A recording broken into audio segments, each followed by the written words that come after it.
and welcome back to the channel, and today we're going to go into simple card making.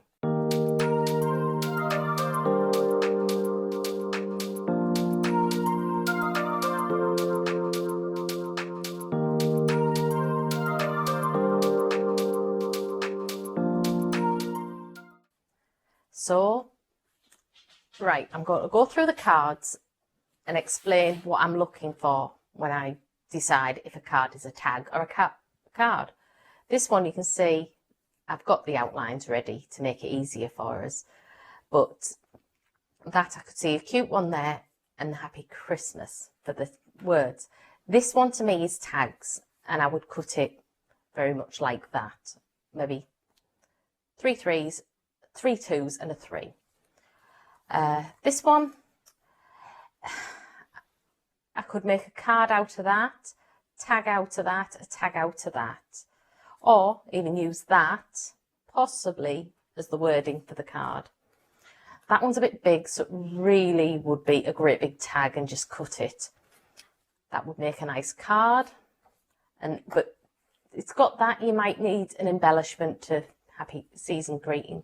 Same with that, it could either be a tag or a card. This one, again, is getting big, so it wouldn't really be a tag, or if it was, you'd make a tag there and a tag there out of it, maybe one there. That one's beautiful. I'd be tempted to try and crop it down and make a card out of it because it is such a pretty one.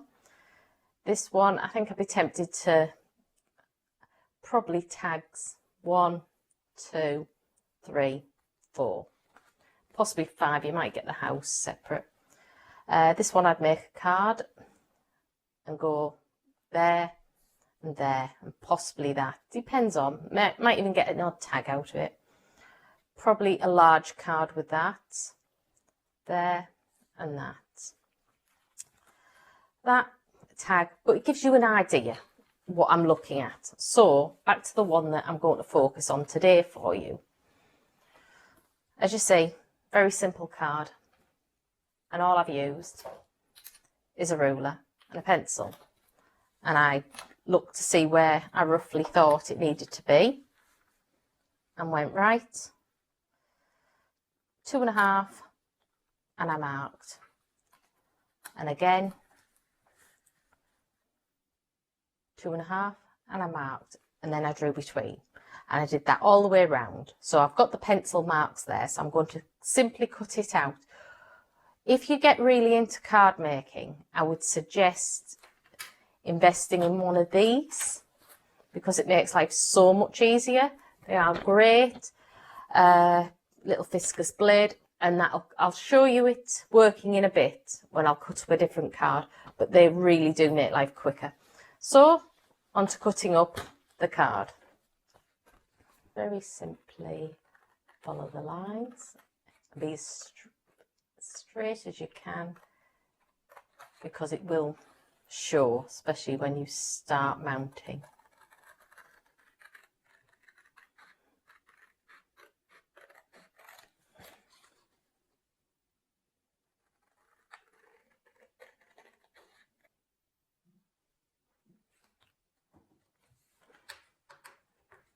Right,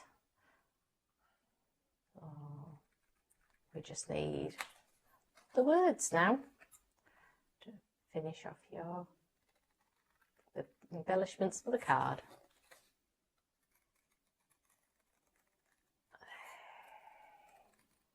There we are. So that bit we don't need.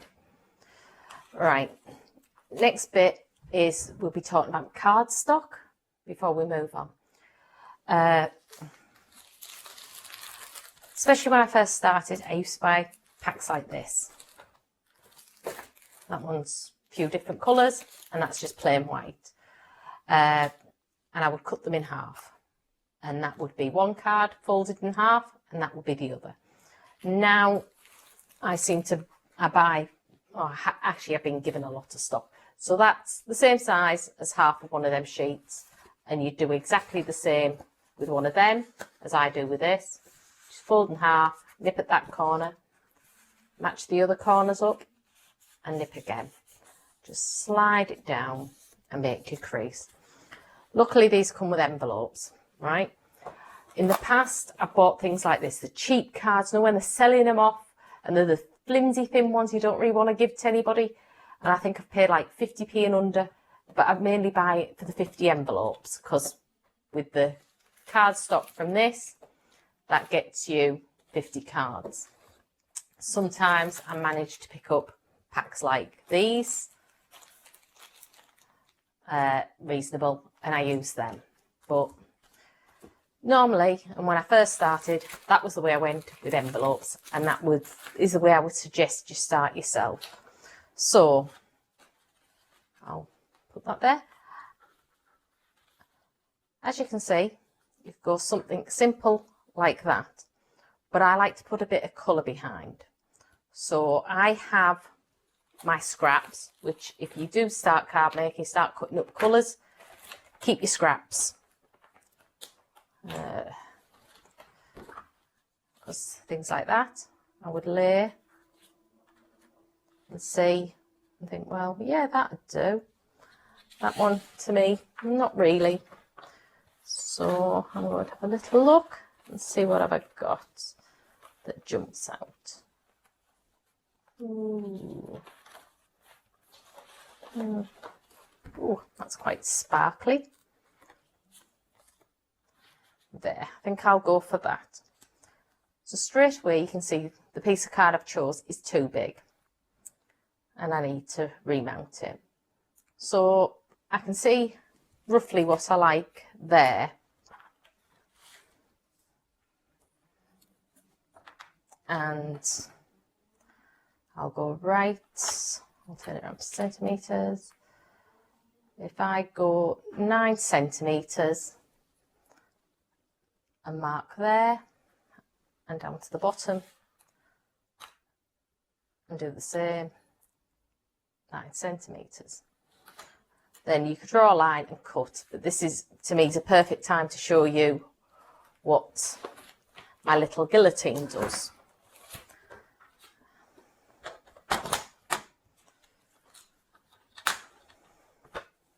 I can see where I put the line.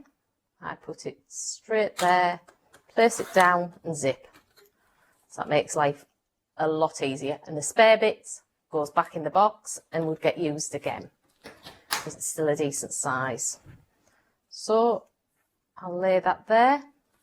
Make sure the card is underneath because you now have the fact that you know that that's to stop as well. So I'm going to put a little mark out there and I'll measure that, and I will cut this time with scissors.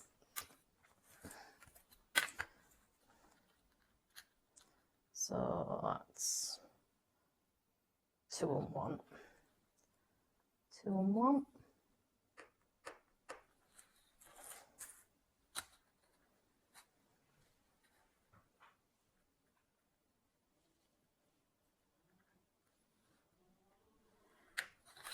Right, you can see a very vague line where I've done with a pencil. But trying to cut it as straight as possible, very important. There we are, we've got a simple mount, simple card, simple card. Now I'll discuss the next bit for it is mountings. Pritt stick, nothing shiny with that. Double-sided tape is always cracking, and little sticky pads. And I said to you last time I'd give you a tip on how to be able to help pay for the little bits, because this paid for that. If you sign up for Hobbycraft online and you get a £5 voucher once a year as a Christmas or birthday present. Saying that, they did send me a Christmas one as well this year, so it's an ideal way for me to get, say, a pack of cards, a reel of tape, some sticky pads. You might decide to put it towards getting yourself a guillotine if you get really into it. So I'm going to simply mat this one up now. For quickness, I'm going to use the double-sided tape. I am running low, so quick cut, and that is roughly, until I do a lot of these, that edge. Same again.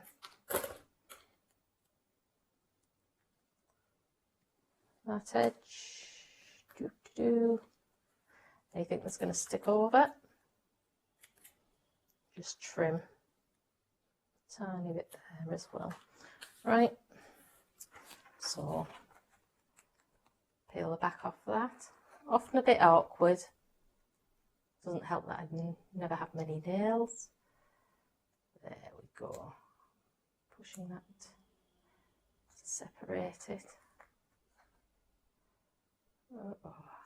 Ooh. There, it's done. One.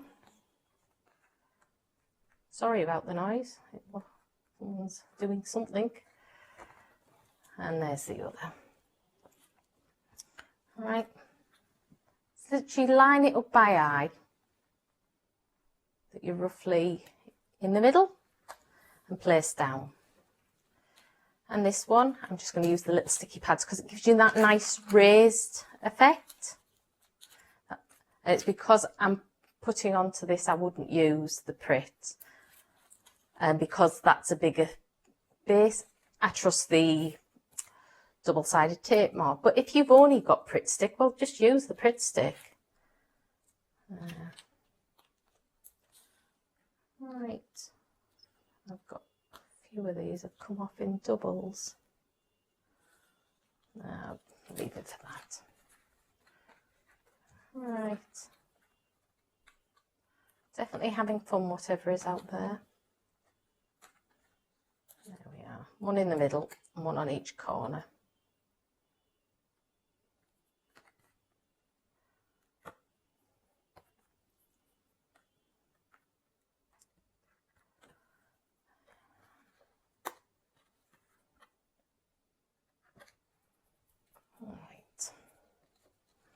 Again, just simply line it up so you can see about the same amount.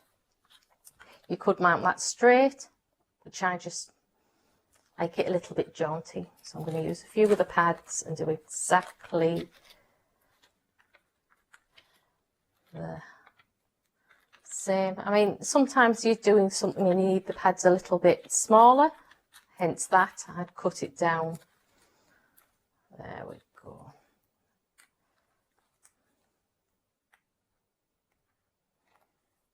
And if you get really into it, you could get some stamps and stamp inside. Merry Christmas. I've done in the past, but I always find people really like one of these because they're just a little bit more personal. So there we are. One very quick, very simple card. You could get little embellishments. That was another thing, because sometimes you can't always sort of manage to rescue the little words, and these are great for that. You just peel them off and pop them on, and sometimes you get that. Having Happy Christmas in gold and silver and Happy Birthday in gold and silver is all you'd need. Or just get one and start. But simple way to make a really pretty card. And don't forget to sign up for your Hobbycraft, because £5 a year for your birthday. And even if you don't want to use it on crafting stuff, they do bits for the kids. What did I get with my last one? I got a Play-Doh set for my grandson, a colouring book for my grandson, and a colouring book to go away for a tombola. So have fun and craft. The next one I'm going to do is going to be about apps. And I'm going to go into each one separately because they can be quite complicated. But you'll be able to make about £60 a year off each app, or at least off 2 of them. So until then, bye.